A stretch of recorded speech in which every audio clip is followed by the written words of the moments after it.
Salmo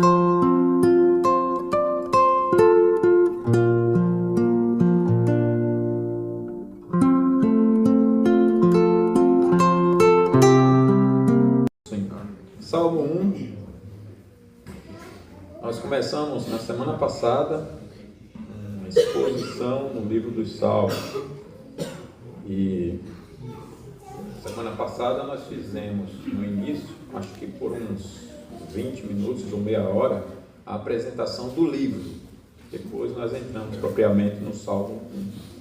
Então, eu não vou repetir aqui, mas pelo menos relembrar para os irmãos, o que sobre o Salmo 1 nós vimos. Falamos sobre o tema os justos e os perversos, e vimos que esse é um conceito muito claro nesse salmo, que dita o tema de todos os salmos. Ele está mostrando sempre a diferença entre o justo, aquele que é verdadeiramente crente, e o perverso, que é quem não é crente, não importa a vida, se dentro ou fora da igreja, né? Então o Salmo 1 é a introdução do livro dos Salmos, e ele começa mostrando a diferença entre esses dois, né? O justo e o perverso. O justo é quem se submete à lei de Deus completa e voluntariamente. Quem é o justo? É aquele que se submete. Mais cedo nós estudamos sobre a fé salvadora. O que é a fé salvadora? Ela não discute com Deus. Ela é o dom de Deus que qualifica o pecador a abandonar o padrão de vida contrário a Deus e a viver de acordo com toda a palavra. Como é que eu sei que eu sou um crente de verdade? Se eu estou inclinado por essa fé a viver toda a palavra. Se eu não estou, eu posso dizer que sou crente. Eu posso continuar fazendo parte de uma igreja verdadeira, mas eu simplesmente sou um joio no meio do trigo. Porque o crente verdadeiro é justo, e Deus só chama de justo quem vive na sua justiça, na sua palavra, na sua lei. O perverso é então quem rejeita a lei de Deus e vive na miséria, ainda que pareça visivelmente prosperar, mas ele vive na miséria. E o salmista então inicia com o alerta: não andar com os ímpios, pois a contaminação espiritual começa no pensamento e no ambiente. Bem-aventurado que não anda no conselho dos ímpios, porque a corrupção começa com o pensamento, conselho, e no ambiente, andar, né?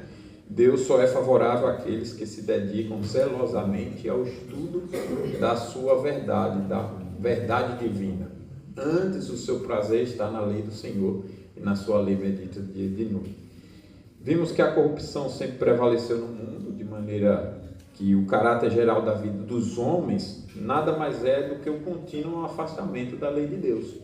É isso que sobra quando a gente estuda os impérios antigos e vê o que eles produziram. O que é que tem de glorioso ali?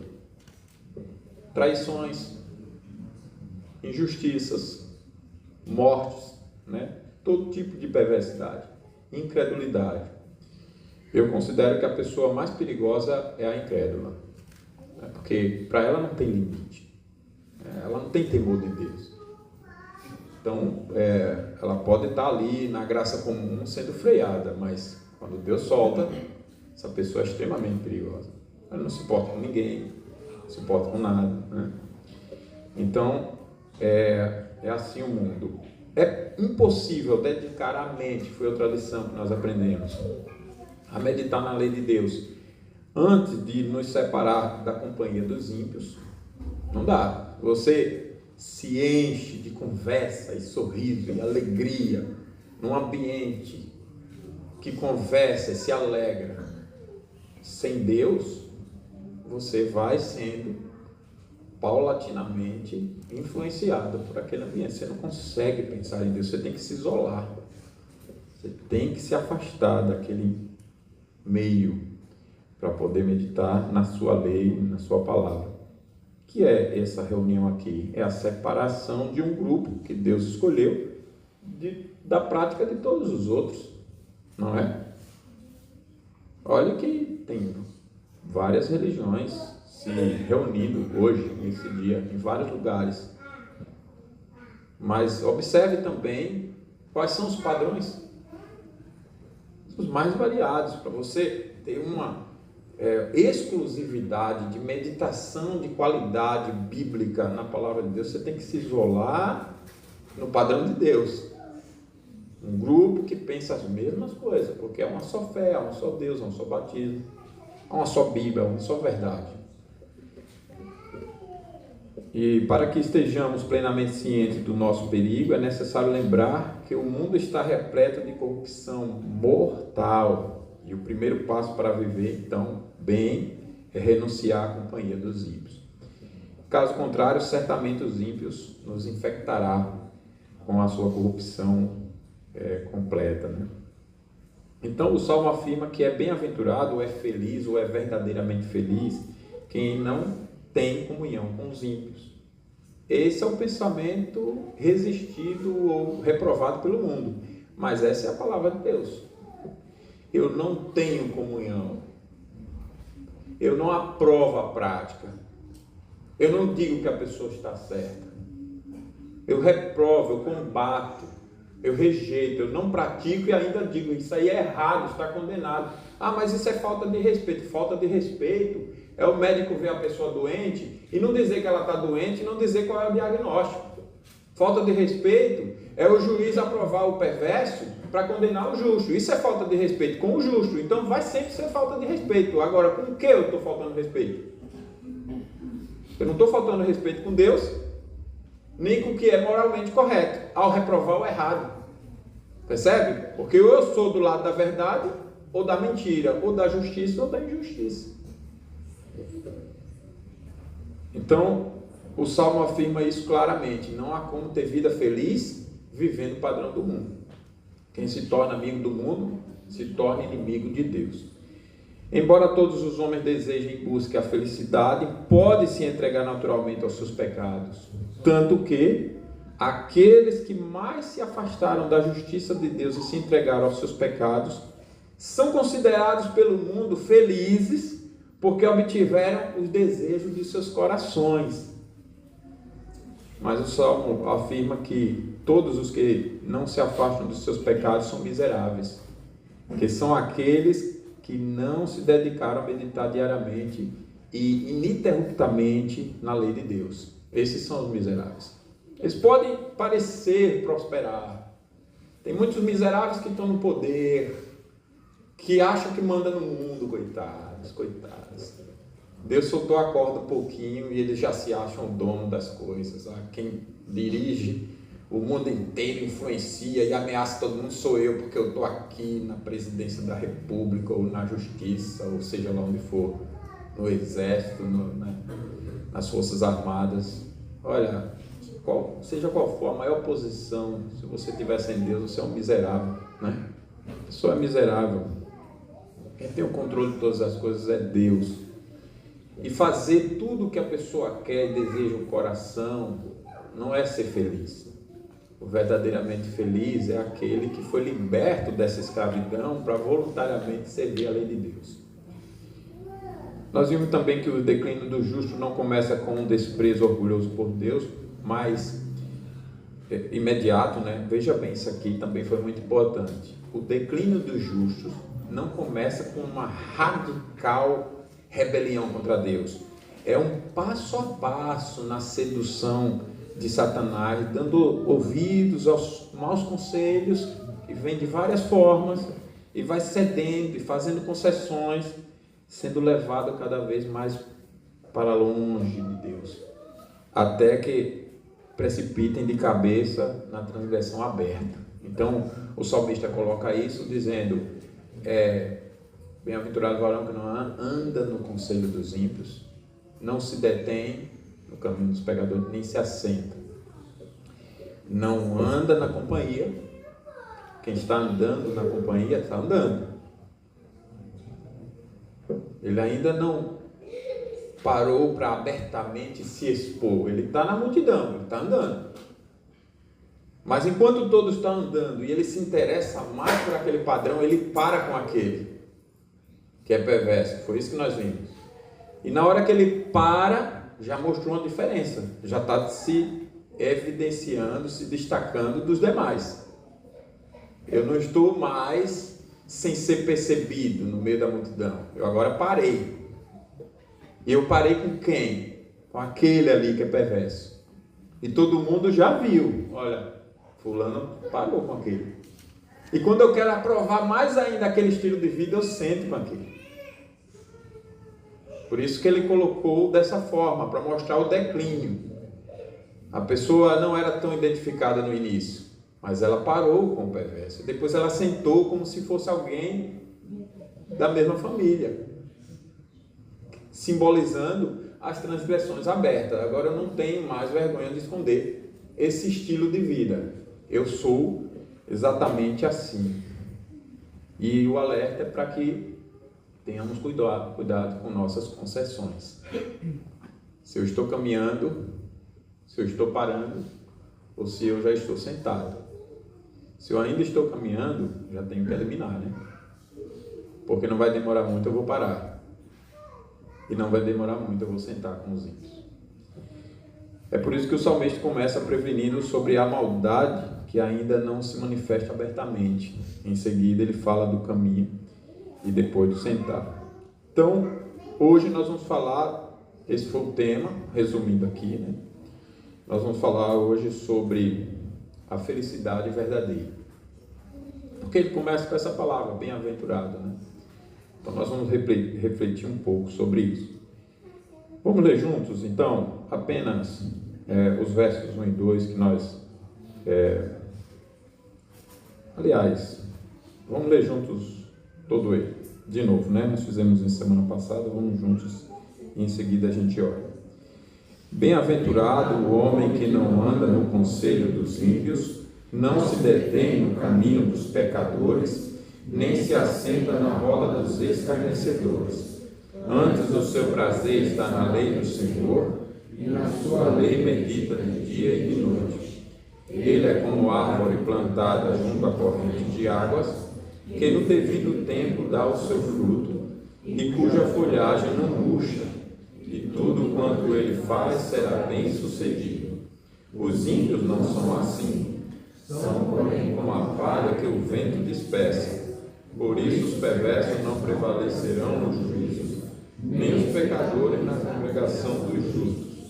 Pois o Senhor conhece o caminho dos justos, mas o caminho dos ímpios perecerá. Oremos. Louvamos, ó Deus, por Tua palavra mais uma vez e queremos incansavelmente meditar no Senhor e estarmos sempre na Tua presença.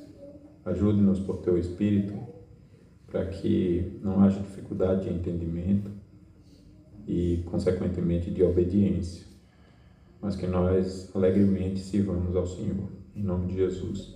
Amém.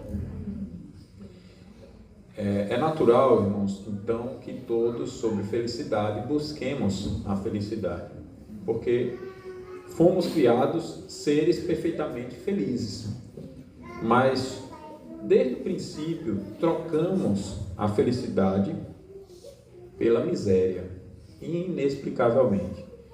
Então, ao perdermos a felicidade, passamos a procurá-la constantemente. Então é natural essa busca, porque nós perdemos. Se desde o início não tivéssemos caído, ainda estaríamos vivendo em felicidade plena no Senhor, né? Como nós fomos criados. Mas como nós nos afastamos de Deus, da Sua palavra, da felicidade, da vida que é Deus, da vida plena e perfeita, e trocamos essa felicidade pela miséria, na qual vivemos enquanto humanidade. Então, todos buscam pela felicidade naturalmente. Porque por uma consciência percebe que não vive bem. Há algo errado, ainda que não saiba explicar tudo. E percebe que a vida não é o que ela está vivendo. Então ela quer algo além e fica nessa busca incessante por felicidade. Então a busca por felicidade é antiga. Ninguém quer ter uma vida miserável. Ninguém quer ser infeliz, ninguém planeja, eu quero ser infeliz, vou aqui planejar minha vida para ter a vida mais miserável do mundo. Ninguém, sem consciência, vai fazer um negócio desse, né? Todos, então, procuram alegria e felicidade. Então, as pessoas buscam hoje pelo que a humanidade buscou no passado, plena felicidade. E Eclesiastes dá um princípio que se aplica aqui também. Não há nada novo debaixo do sol. Tudo que já foi. Então significa que, da mesma forma que era a humanidade no passado, é a humanidade hoje. Ontem nós fomos lá na fazenda do seu Rui, lá da Góis, e saindo a gente percebe os pontos turísticos cheios, lotados de pessoas. E eu já conheço, desde 2017, toda aquela estrada ali, embora eu não conheça todas as vinícolas, né? Nunca tenho entrado em todas. E eu sei que sexta, sábado e domingo, especialmente sábado e domingo, aquilo ali lota. Só na vinícola parece que são 6.000 pessoas. Você imagine um movimento desse, né? Por finais de semana, 6.000 pessoas. E a Quinta do Olivado é mais gente ainda, né? Aquilo ali lota. Aí tem o Museu do Carro ali na frente agora, que virou uma atração daquelas. Nós não fomos lá, né? Nós voltamos por cá pela Bungiro. E a gente vê que, até pela palavra, pela característica das pessoas, basta até você também sentar para conhecer, você vai ver que as pessoas estão buscando, não é como uma pessoa que vive a verdadeira felicidade e vai ali com uma agenda da família, de passeio, de recreação normal, que se não acontecesse, a pessoa não morreria do coração, né? Não é assim. É uma pessoa que vive de distrações e distrações porque ela quer testar qual vai ser a fonte de alegria perene, de alegria eterna, de felicidade plena. Então ela fica de um prazer para outro prazer, semelhante à criança que troca de brincadeira e brinquedo. Ela fica assim, alternando. E são milhares de pessoas nessa condição, porque não tem a verdadeira felicidade. Mas onde está a verdadeira felicidade? No mundo de guerras. Onde está a verdadeira felicidade? No mundo de invejas. Se desde o princípio lemos sobre ciúmes, malícias, desrespeito e decepção. Se no passado a gente lê que havia canhões, hoje há bombas nas capacidades que foram desenvolvidas. Então, o problema é o mesmo. O que mudou foi somente a forma, mas a condição humana é a mesma. A maldade, a perversidade continua reinando. O mundo é um caos porque as pessoas são perversas, são más. E porque elas não são felizes. Se fôssemos todos plenamente felizes, o mundo seria outro. Todo mundo diz isso. E não é difícil você ver em algum lugar, filmes tem muito disso, onde a mensagem é: eu estou buscando fazer o melhor para tornar o mundo mais feliz, um lugar melhor de se viver. E em nome desse propósito, há até o destruir a vida do outro, né? Até as guerras justificadas. Mas essa é a nossa realidade enquanto humanidade. A humanidade não conhece a felicidade perfeita. E daí surgem três opções para nós. Ou acreditamos que é impossível ser feliz nesse mundo, ou acreditamos que os homens têm as respostas por meio de suas sabedorias.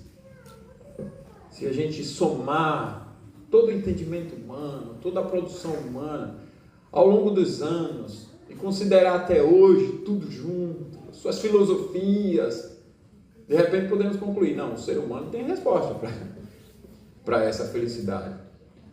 Ou então, nós acreditamos que somente Deus tem a solução para o problema humano, porque só Ele tem a resposta, o ensino para a felicidade perfeita. E que, portanto, é possível ser feliz nesse mundo, apesar das dores. sobram essas três opções, né? Que é impossível ser feliz, porque o mundo é um caos. Deus diz que é mentira na sua palavra. Deus não diz que é impossível ser feliz apesar do caos. Deus não diz isso. Ele não diz, olha, não tente ser feliz, porque não vai dar certo. Não ensina dessa forma. Que o ensino dos homens pode levar à felicidade também é mentira, uma vez que a sabedoria humana nunca garantiu felicidade verdadeira para ninguém, né? E os inúmeros livros de filosofias, por exemplo, quando a gente vai ler, é uma contradição e uma complexidade, uma dificuldade enorme. Você vai lendo os filósofos, Aristóteles.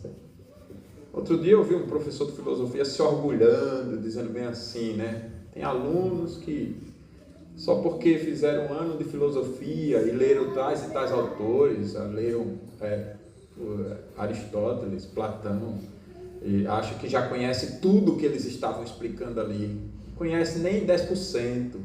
Aí eu fiquei pensando, meu Deus, que coisa horrível, né? Você tem uma área do saber que parece uma coisa que nunca vai atingir nada, porque, imagina, só filosofia vai ser isso tudo.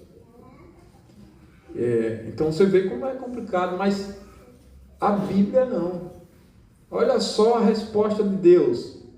Ele nos deu um livro fácil. Um livro que uma criança lê e entende, olha, Deus existe. O pecado é o grande mal, doença que é mortal, como diz a musiquinha. Quem está com Cristo foi liberto do pecado, tem vida eterna. Deus enviou Jesus para a salvação. Coisas fáceis, não são fáceis de entender? Fácil não é essa filosofia toda cheia de palavras complexas. Você vai lá atrás, aí o conceito é uma coisa que emenda com o outro e no final se torna um castelo de cartas que com o menor vento já se destrói. Mas os homens se agarram nisso aí e acham que é isso que é sabedoria. O que é sabedoria? Fulano que tem um currículo tal, ele é filósofo, ele é isso, ele é aquilo, ele é aquilo outro. Mas a Bíblia não, a Bíblia é um livro simples e fácil. Ainda que, como nós vimos pela manhã, trate de coisa supra-racional, falando da razão humana. Mas qual a dificuldade disso? Olha, Deus é incompreensível. Pronto, compreendi isso. Que eu não posso compreender Deus. Está difícil? Não está. Eu sou criatura, ele é criador. Ele não iria me criar com a mesma capacidade dele, senão ele deixaria de ser Deus. Ele é único. Eu sou criatura, tem que entender a ordem das coisas. Não está difícil. Até de entender que algo não é possível ser entendido. Está certíssimo. Tem loucura nisso aí. Perfeita sabedoria. E sua mensagem sobre a felicidade plena é direta e simples. A felicidade depende de nossa relação com Deus. A felicidade depende do que eu sou, não do que acontece. Essa é sua mensagem, resumindo. O que é a felicidade plena? Do que depende a felicidade plena? Da minha relação com Deus e do que eu sou, não das circunstâncias. Essa é a mensagem simples de toda a palavra. Felicidade plena é essa. São lições, irmãos, maravilhosas. A felicidade é possível, é isso que a Bíblia está dizendo. O que diz o mundo? A felicidade não é possível. É o mundo, é o caos. O que diz o mundo? Os homens têm a resposta sobre a felicidade. Aí você diz, qual? Os padrões que sempre não deram certo? Não quero essa daí não. Mas quando você olha para a Escritura, olha de onde Deus nos tira. Deus nos tira do nosso orgulho, da nossa soberba e da nossa cegueira. E Ele diz para nós, olha, a felicidade é possível. E ela depende da nossa relação com Deus e do que você é por essa relação e não das circunstâncias. Isso não é maravilhoso? Portanto, primeiramente devemos aprender que a felicidade é possível. Essa é a primeira lição. A felicidade é possível. Não digo que é fácil achar felicidade, né? Que, sendo realista, não consideremos, então, o sombrio mundo de pecados sendo fiéis aos fatos. Mas, se você só olha para o caos, Será que você está olhando corretamente para a realidade? Se só olha para a miséria? Se só olha para o problema? Será que a perspectiva do caos para a qual você se concentra é a perspectiva geral? A vida não tem sentido. Não faz sentido só porque você sofre. Não faz sentido viver, não há esperança nenhuma de viver só porque há dor. Sua perspectiva está muito limitada, não é? Com quem você tem aprendido sobre a felicidade? Quando a gente olha para grandes pensadores, eu admiro o Shakespeare, e embora eu não conheça ainda todas as suas obras, e a gente tem um desejo que as crianças leiam, elas já leram coisas do Shakespeare, mas as maiores peças dele são tragédias. A literatura grega, você vai ler toda a sua história, tudo que eles produzem, o que é? Tragédia. É tudo sem sentido, que acaba com morte e dor. Se você não conhece a Bíblia, vai transformar a Bíblia em a mesma coisa, mas não é. Observe direitinho que até a morte Deus usa para matar a morte. Viu, crianças? Com a morte de Jesus, a morte morreu. Isso é maravilhoso, olha que coisa fantástica. Jesus matou a morte na sua morte. Tem um belo sermão para você depois ler sobre ele. A morte da morte na morte de Cristo. Esse é o título. Na morte de Cristo, a morte morreu.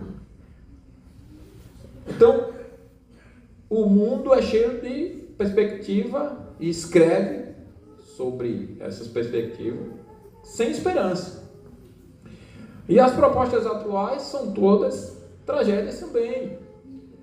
O final é morte, porque o ser humano sabe que se encontra no meio de uma tragédia. O ser humano é consciente. Ou não tem, então, não vê sentido na vida. Há quem diga que a vida é um conto narrado por um idiota, cheio de som e fúria, significando nada. Então é assim que pensam os homens. Tragédia, sem esperança.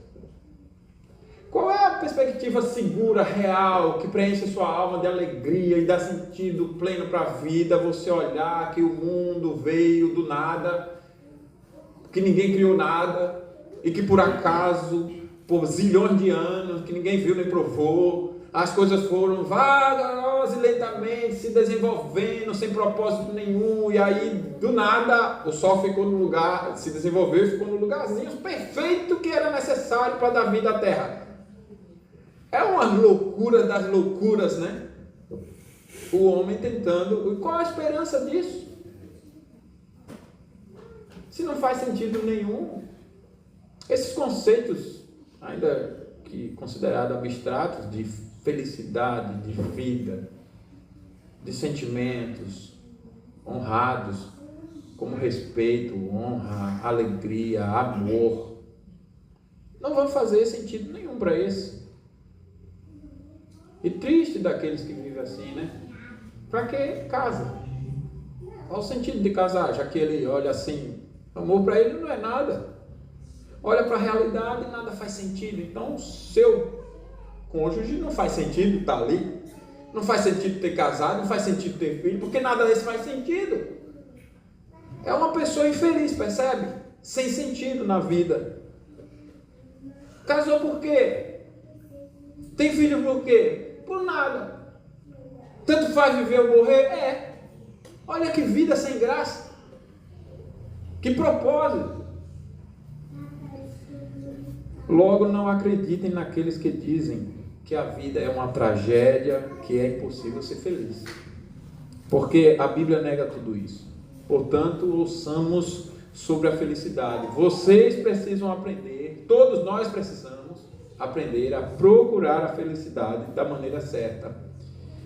Porque se não for assim, nunca encontraremos. Eu tenho que procurar a felicidade da maneira certa. E a resposta está em Deus, na sua palavra. É Deus quem nos ensina a procurar a felicidade para encontrá-la. E a segunda lição, consequentemente, portanto, é que a felicidade não depende das circunstâncias. A verdadeira felicidade não depende das circunstâncias. A felicidade não pode depender do dinheiro que eu tenho, nem do sol brilhando, como nós falamos aqui do Noé. Não pode. Noé, os pássaros estão cantando. Que Noé disse, vai parar. Noé, o sol está brilhando, mas vai deixar de brilhar. Eu não posso ter uma felicidade que depende de circunstâncias. Jó perdeu suas riquezas, filhos e filhas e até a saúde, mas não perdeu a felicidade. Ele disse, nu saí do ventre de minha mãe, nu voltarei. O Senhor deu, o Senhor tomou, bendito seja o nome do Senhor. O que ele tinha humanamente justificável para ser feliz? Nada.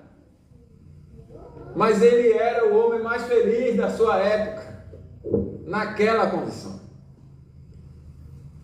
O apóstolo Paulo enfrentou prisões, perseguições, fomes, injustiças, privações, surras.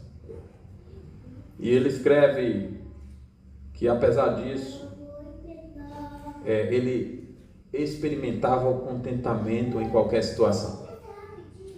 Em Filipenses 4, 11 a 13, ele diz assim, não digo isto como por necessidade, pois já aprendi a contentar-me em toda e qualquer circunstância. Sei estar abatido e sei também ter abundância. Em toda maneira, em todas essas coisas, estou instruído tanto a ter fartura como a ter fome, tanto a ter abundância como a padecer necessidade.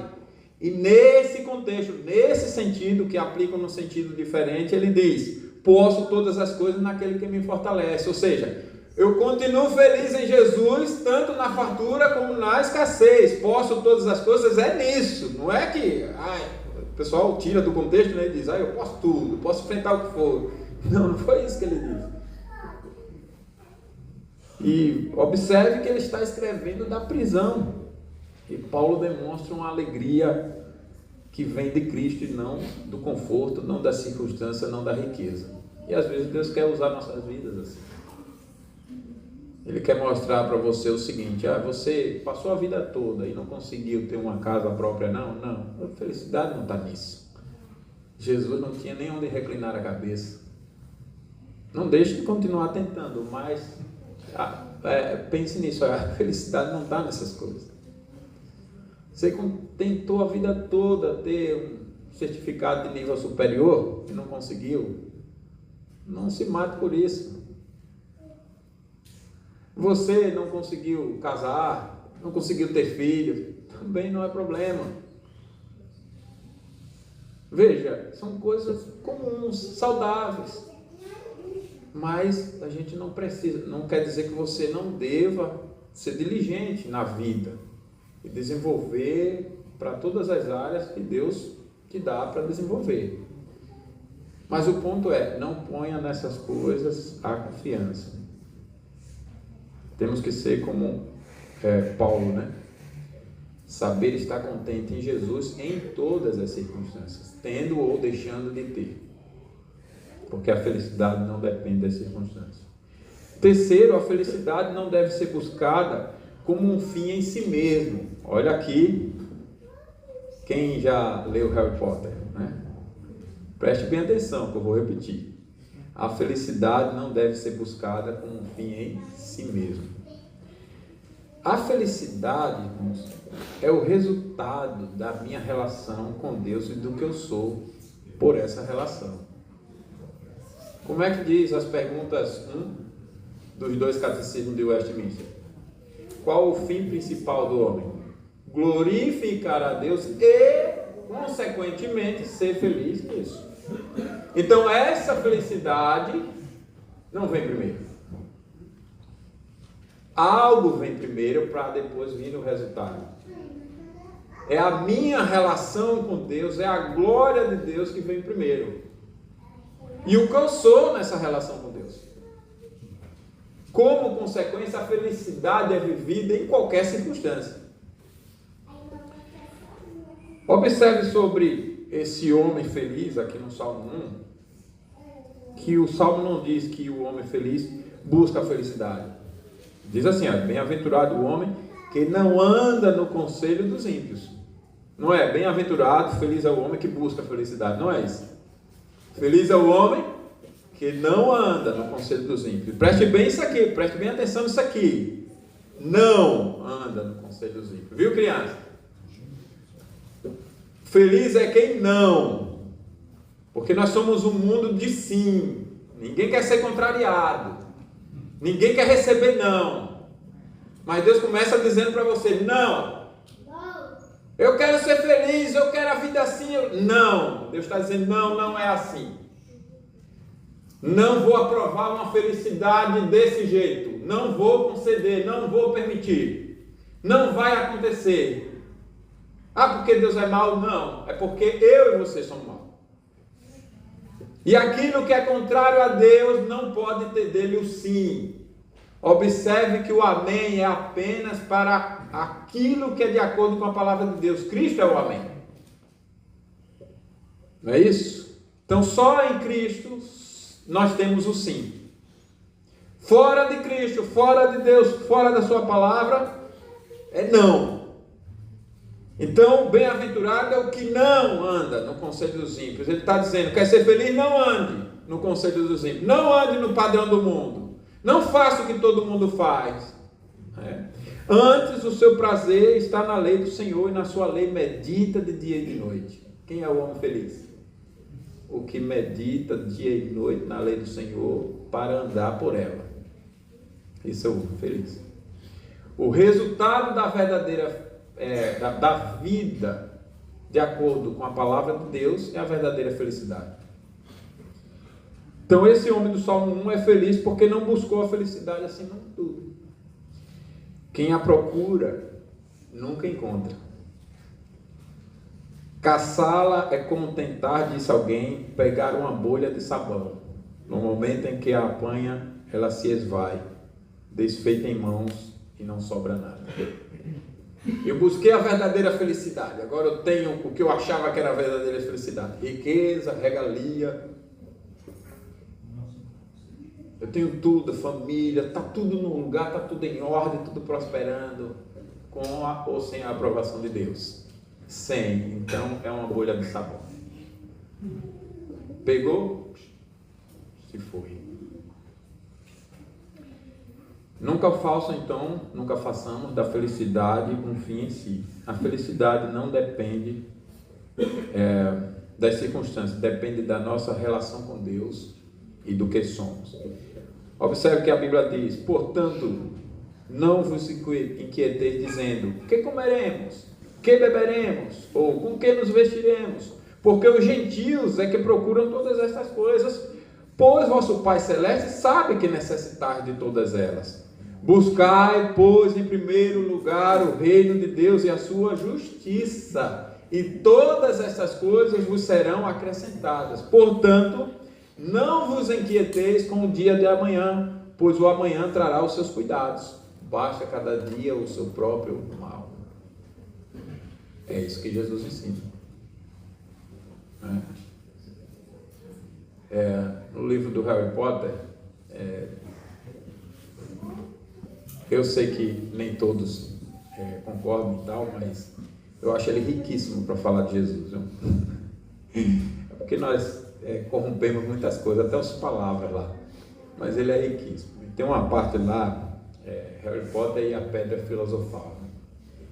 E essa pedra tem um poder, uma capacidade de tornar a pessoa eterna. Aí tem o Senhor do Mal, que tentou destruir uma criança, e essa criança, que é o Harry Potter, nasceu com um poderoso, riquíssimo, uma criança poderosíssima e riquíssima, a mais poderosa e rica, só que ela nasce numa condição humilde. Parece alguma história para você? E ela não sabe que ela já nasce famosa, profetizada, anunciada. e a alegria de todo mundo. Olha, quando ela nasceu, o senhor do mal tentou matá-la. E nessa tentativa, esse mal foi destruído. Olha que coisa curiosa, né? Você lembra de Herodes lá, tentando matar as crianças, porque queria matar Jesus, e era Satanás por trás, né? O senhor do mal. Uma linguagem bem...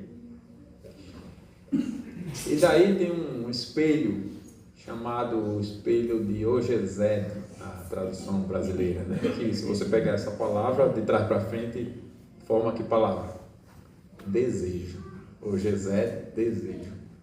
E esse espelho é o espelho que revela os desejos mais profundos do coração. E aí o bruxo, o senhor do mal, está atrás desse espelho e atrás dessa pedra filosofal, porque ele se corrompeu-se em todo o seu ser, ao ponto do próprio livro dizer que as pessoas o avaliavam não mais como sendo vida, nem sabiam o que ele era, que ser era, não tinha vida mais. Ele queria uma existência eterna, sendo o Senhor de todo mundo, mas ele era dominado por ambição e corrupção. Então ele vai atrás da pedra filosofal e ele não encontra. E ninguém que vai atrás dela consegue encontrar. E quem encontra é esse Harry Potter. Ele é uma criança, não me lembro se com 11 anos, mais ou menos, uns 11 anos. E quando ele olha no espelho, o desejo mais profundo dele era encontrar a pedra, mas não para usá-la corruptamente e subjugar os outros, mas para até se sacrificar pelo bem dos outros, para destruir aquele senhor do mal naquela batalha e ver as pessoas vivendo bem, salva desse senhor do mal. E aí ele, quando olha no espelho, o espelho mostra ele pegando a pedra no bolso dele.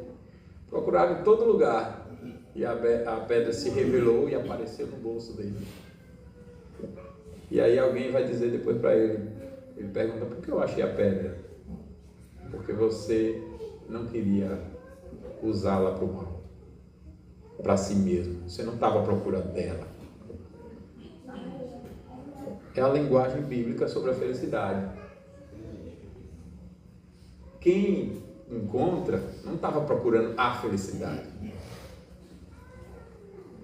Quem encontra não foi porque dedicou a vida toda por ela. Quem ama a sua vida, perder-la. Mas quem perder a sua vida por outra coisa, acha lá. Essa é a jogada, né? Esse é o segredo. Isso é maravilhoso, não é? Deus é poderoso, irmãos. E Ele é real. E Ele escreveu as lógicas dessa forma. É sabedoria dele, é palavra dele. Olha, a verdadeira felicidade está em você não procurá-la. Aí você recebe. E o que é que eu procuro? A mim. Buscar-me-eis e me achareis, quando me buscar de todo o vosso coração. Então não façam da felicidade o fim em si mesmo. Observe como é importante a gente aprender essa palavra de Deus e passar a viver por essa fé da palavra, né? Eu vou citar aqui uma história que eu li, apenas para ilustrar como muda tudo a perspectiva correta em contraste com a falsa. É apenas para aplicar assim. Então, quando você tem a fé correta, vai mudar tudo. Muda a maneira de você ver as coisas. Porque nós vivemos no cristianismo que está dependendo das circunstâncias para ser feliz em Cristo, no Senhor. Certo? Nós vivemos nesse cristianismo e a gente precisa sair disso. Isso não é bíblico. E a gente precisa ou se converter de verdade ou abandonar os desvios, ou uma coisa ou outra, que envolve conversão também. Mas vivendo pela perspectiva de Deus, a exemplo de Noé, eu vou ouvir a música de Deus. eu vou perceber a voz de Deus, vou me guiar por ela, ainda que eu não veja Deus. E eu vou enxergar tudo de forma real, diferente da perspectiva do mundo. Então a história é a seguinte, diz que 2 homens foram encontrados em pontos diferentes da cidade por um repórter que fez uma pesquisa, e ele começou a pesquisa assim, ele viu um andarilho bêbado, e não sei qual era exatamente a pesquisa dele, mas ele, quando foi ver a vida, porque as pessoas eram como eram, ele chegou nesse andarilho, nesse bêbado, e o entrevistou, e o bêbado contou a história. Ele disse, não, eu nasci, eu e meu irmão, parece que gêmeos, salvo engano, nós nascemos de um pai que era bêbado, muito terrível, a vida era difícil, porque ele, dominado pela embriaguez, não tinha perspectiva de vida. Então, nós vivemos a vida toda assim. E eu, então, me entreguei à bebida. Não tive esperança de viver, não vi sentido, não desenvolvi, porque meu pai era bêbado. Então, esse foi o seu destino. Daí, o repórter percebendo, então, você tem outro irmão? Onde ele está? Não sei. O repórter foi pesquisar. Até que chega de um outro lado de uma cidade grande e encontra o irmão, o empresário mais rico da cidade. E perguntou para ele, por que você é assim? Aí ele disse, porque meu pai era bêbado. E eu vi que aquilo não era vida. E eu tinha que fazer tudo o contrário do que ele vivia, fez. Então, como eu vivi tudo o contrário que meu pai viveu, eu me tornei um empresário de sucesso. Você vê com uma perspectiva, a circunstância era a mesma, mas o resultado foi diferente. Então, o crente e o não crente vão passar pelas mesmas coisas, mas a perspectiva do crente vai produzir um resultado diferente. Nós não podemos passar pelas enfermidades que o mundo passa com o mesmo desespero que o mundo tem. Não podemos passar pelas mesmas injustiças e responder com as mesmas práticas. Não podemos. Não podemos ter as mesmas reações e as mesmas compreensões. Não podemos. A fé verdadeira dá outra perspectiva da realidade. Você enxerga a realidade mesmo acima da tempestade. Você enxerga, você sabe, vai passar, tem um sol brilhando lá. Tem um Deus controlando e governando todas as coisas. E Ele já me disse que nem a morte é o fim. Eu vivo por outra perspectiva. A diferença vai estar, então, se eu tenho a fé verdadeira ou não.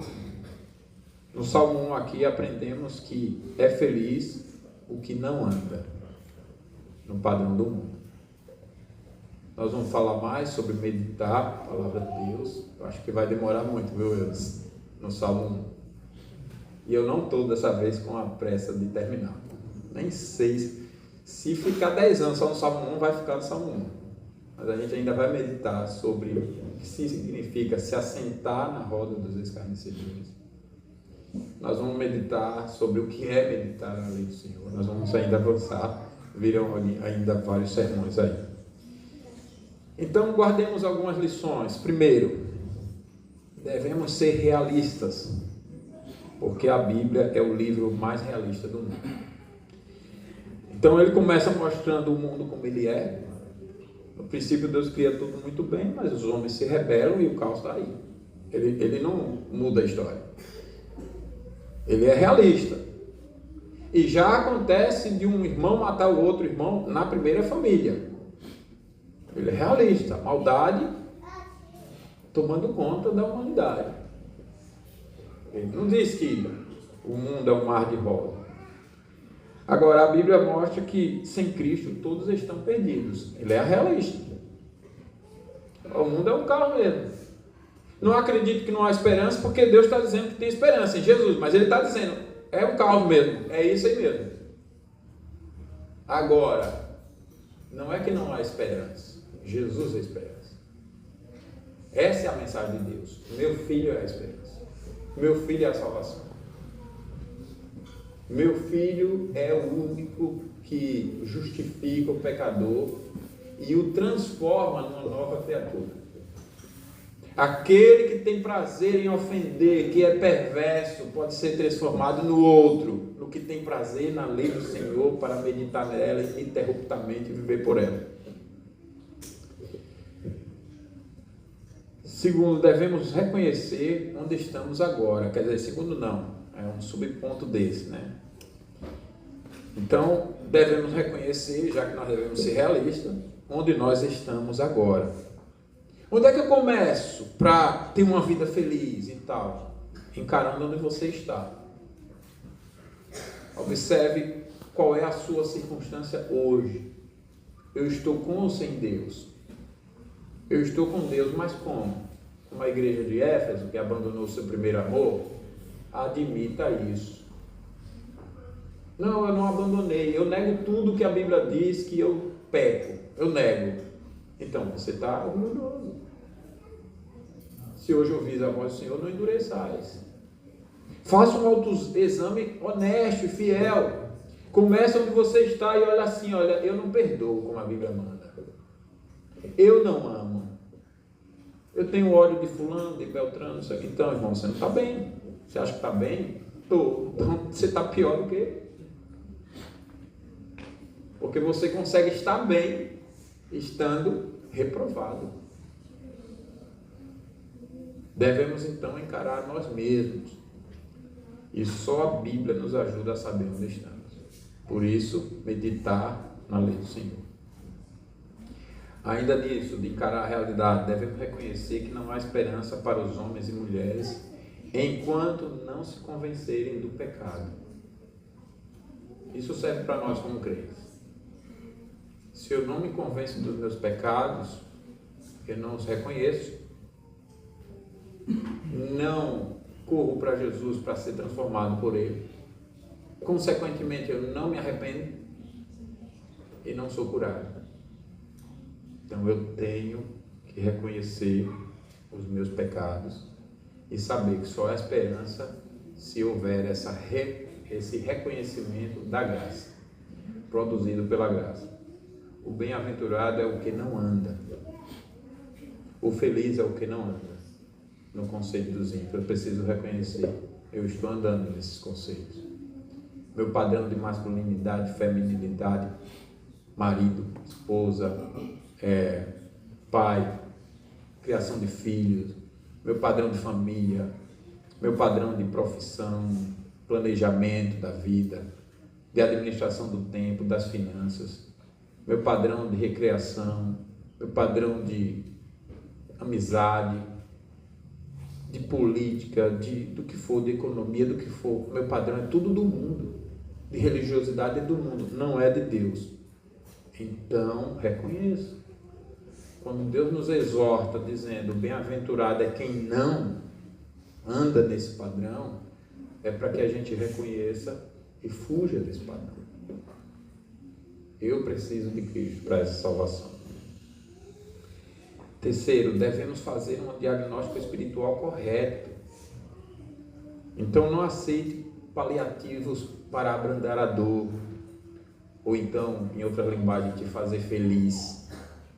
Não aceite.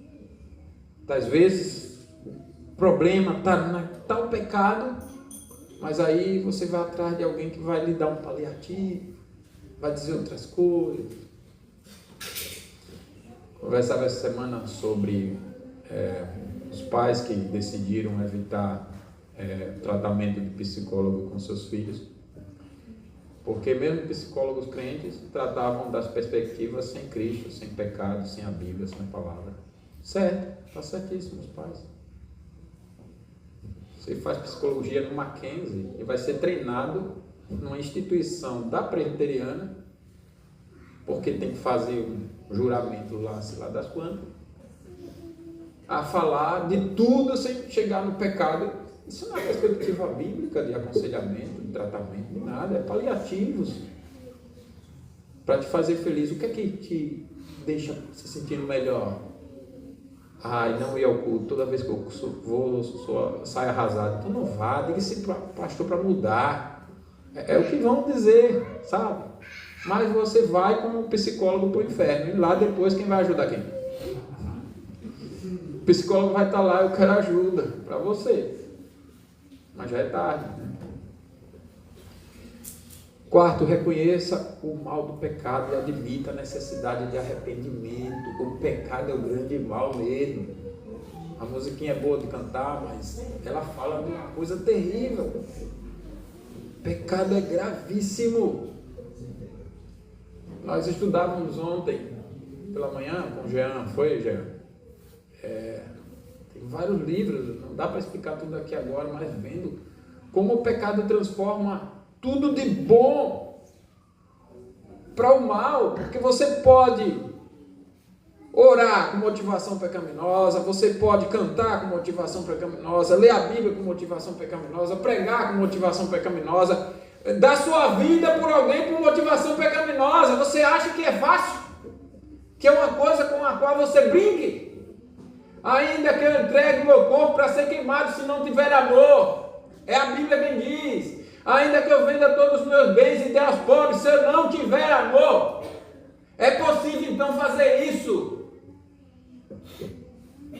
E aí você vive sem se enxergar, porque você acha que o pecado não é nada. O pecado é o grande mal, ele te cega, ele te engana.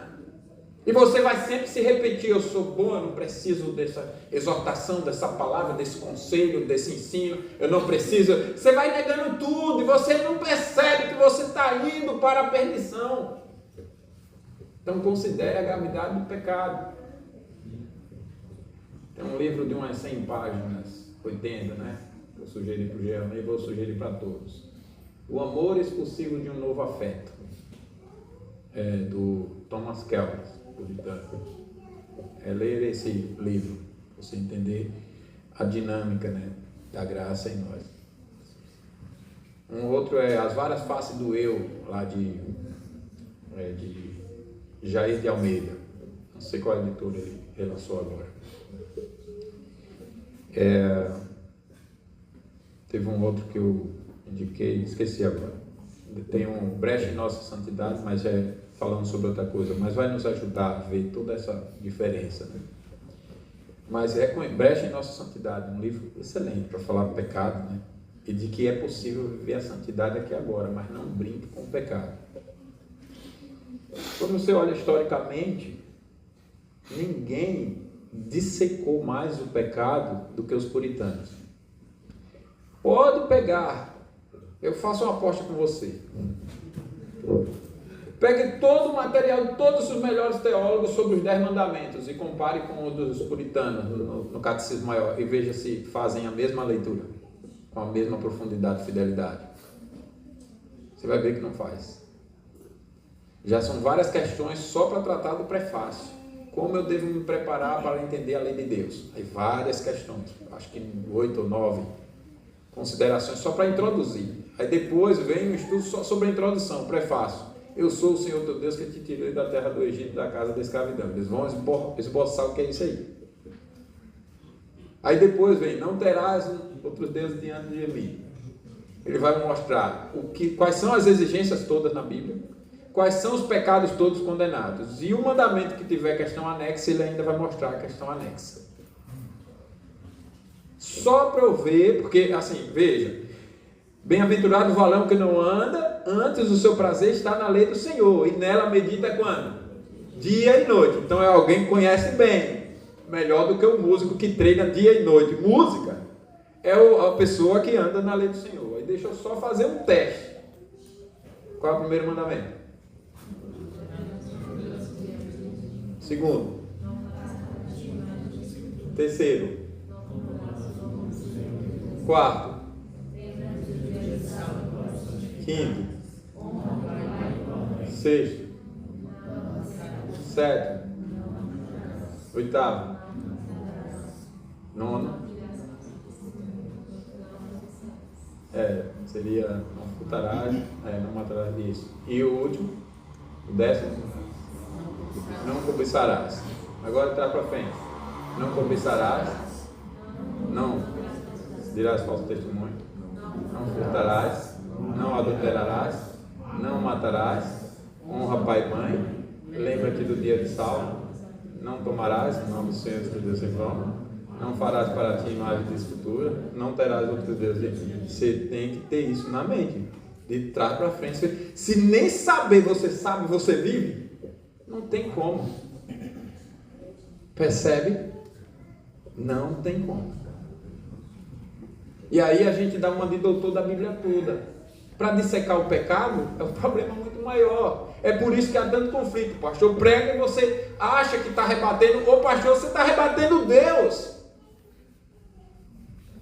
Você não quer dissecar o pecado, saber o que exatamente ele é e a sua gravidade.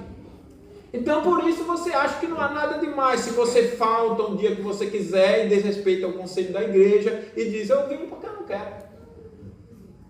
Você não acha demais dizer isso. Você não acha demais tomar essas coisas, tomar essas decisões. Se o conselho diz assim, olha, o padrão é esse, tua obrigação é essa, nós vamos fazer assim, isso aqui está errado, você não é nada demais, é tudo do pastor, é tudo do conselho, é tudo dessa igreja. Você transforma, racionaliza para poder ficar confortável no seu pecado. E se você se encontrar com Cristo nesse padrão, ele não vai dizer, vinde bendito no meu Pai, porque ele é justo. Mas ele perdoa todo pecado. Dá uma olhada direitinho no que é perdão. Ele não perdoa quem não se arrepende, porque ele é justo. É por isso que ele mesmo produz o arrependimento. Mas arrependimento só acontece quando o pecado é abandonado, porque é ele quem faz isso. E por último, reconheça que a vida feliz está no não.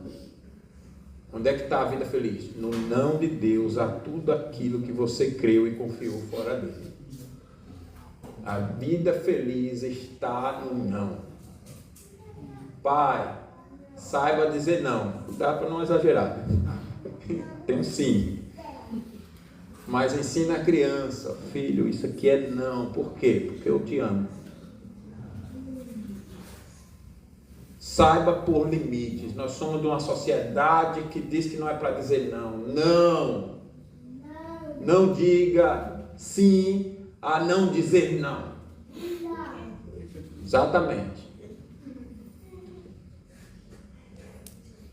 Aqui nós vemos que a felicidade vem de Deus, não da terra, que a humanidade nunca imaginou, nem mesmo desenvolveu suas melhores capacidades sobre a felicidade. Ele nunca desenvolveu isso. A humanidade nunca chegou a essa conclusão. E o que Deus diz em sua palavra é que a felicidade é Jesus. Ele é a justiça de Deus, a mensagem de Deus, a graça de Deus, o perdão de Deus, a reconciliação de Deus, o centro e a razão de tudo que existe, porque nele, por ele, para ele são todas as coisas. A ele, pois, a glória eternamente. Amém. Então, só Cristo pode fazer você desejar a Deus acima de tudo, acima até do que a verdadeira felicidade, e então viver a verdadeira felicidade. Só Cristo pode fazer isso.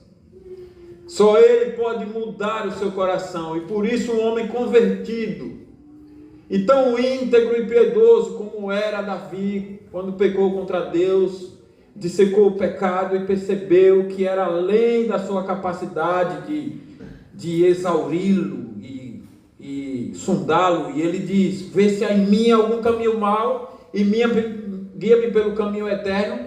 E em outro lugar ele diz, cria em mim, ó Deus, um coração puro, renova dentro de mim um espírito reto na sua palavra, sonda-me e cria em mim, porque ele reconheceu que a graça de Deus em Jesus, e somente ela, pode transformar o coração pecador em um coração que busca a Deus acima de tudo e de todos. Amarás, pois, o Senhor teu Deus de todo o teu coração, de toda a tua força, com todo o teu entendimento. Não é uma sugestão, mas um mandamento. E ele só será obedecido enquanto tal. se Jesus reinar no coração. Enquanto não, você vai achar tudo isso impossível, não crerá, achará um absurdo e colocará no lugar as suas vontades. Mas se todos nós buscarmos a Cristo, viveremos para a glória de Deus e o resultado será a verdadeira felicidade. Que Deus nos abençoe. Feche os olhos, nós vamos orar e depois cantaremos o Salmo 117.